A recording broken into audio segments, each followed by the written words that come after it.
Orientação da Criança, capítulo 54. Pais e professores trabalhando juntos. Necessidade de compassiva compreensão. Os professores no lar e os professores na escola devem ser compreensivos entre si com relação ao trabalho mútuo. Devem trabalhar juntos, com harmonia, imbuídos do mesmo espírito missionário, juntos esforçando-se para beneficiar as crianças física, mental e espiritualmente, e para desenvolverem um caráter que resista à prova da tentação.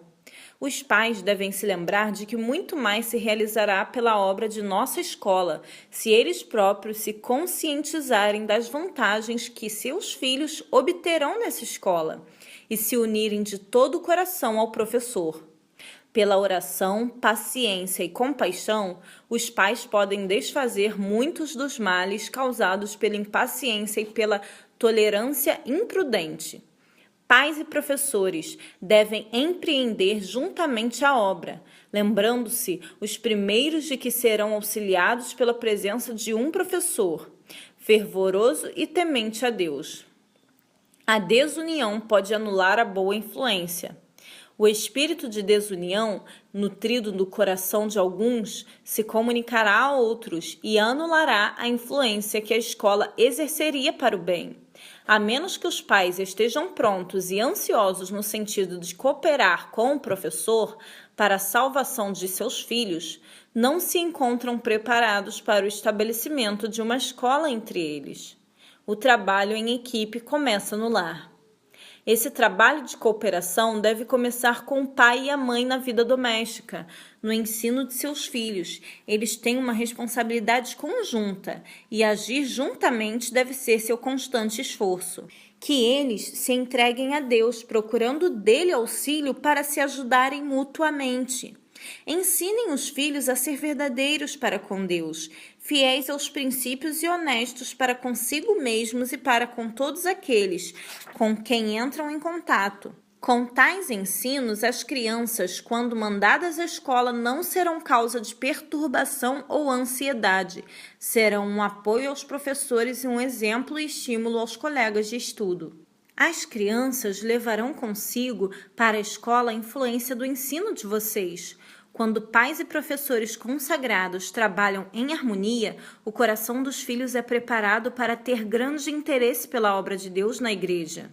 As virtudes cultivadas no lar são levadas para a igreja e Deus é glorificado. Se os pais estão tão envolvidos nos negócios e prazeres desta vida que negligenciam a devida disciplina dos filhos, a obra do professor não somente é dura e desagradável, mas muitas vezes se torna totalmente infrutífera. A obra do professor é suplementar. Na formação do caráter, nenhuma influência representa tanto quanto a do lar. O trabalho do professor deve suplementar o dos pais, mas não substituí-lo. Em tudo que diz respeito ao bem-estar da criança, os pais e professores devem se esforçar no sentido de cooperar. A instrução ministrada à criança no lar deve ser de tal forma que ajude o professor. No lar, deve-se ensinar à criança a importância da higiene, da ordem e do capricho, e essas lições devem ser repetidas na escola. Quando a criança está em idade própria para ser mandada à escola, o professor deve cooperar com os pais, e a educação manual deve continuar como parte dos estudos escolares. Há muitos estudantes que fazem objeções a esse tipo de trabalho nas escolas. Acham que uma ocupação proveitosa, como aprender um ofício, é degradante. Esses têm uma noção incorreta do que constitua a verdadeira dignidade. O lar pode ser abençoado pela escola.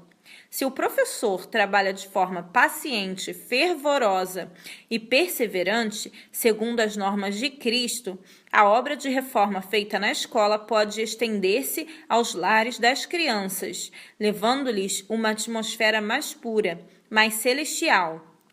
Na verdade, isso é um trabalho missionário do mais alto nível.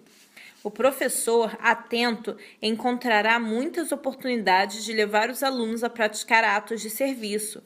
O professor é olhado especialmente pelas crianças com quase ilimitada confiança e respeito.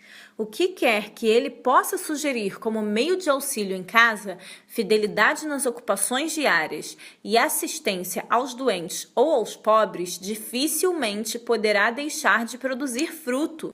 E assim se conseguirá um duplo benefício. A sugestão bondosa se refletirá também sobre o seu autor.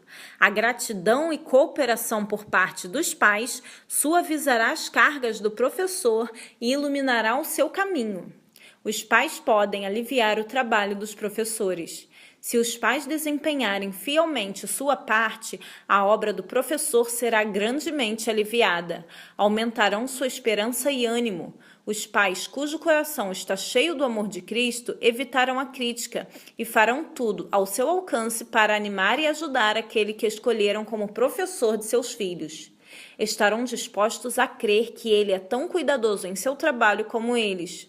Quando os pais compreenderem suas responsabilidades, restará bem menos trabalho para o professor. Os pais podem ser conselheiros do professor. Devemos falar do amor de Deus em nossos lares, devemos ensiná-lo em nossas escolas. Os princípios da palavra de Deus devem ser praticados tanto na vida doméstica quanto na escolar. Se os pais compreendessem devidamente seu dever de submissão à vontade revelada do Senhor, seriam sábios conselheiros em nossa escola. E nos assuntos educacionais, pois sua experiência do ensino em casa lhes ensinaria como se precaver contra as tentações que envolvem as crianças e os jovens.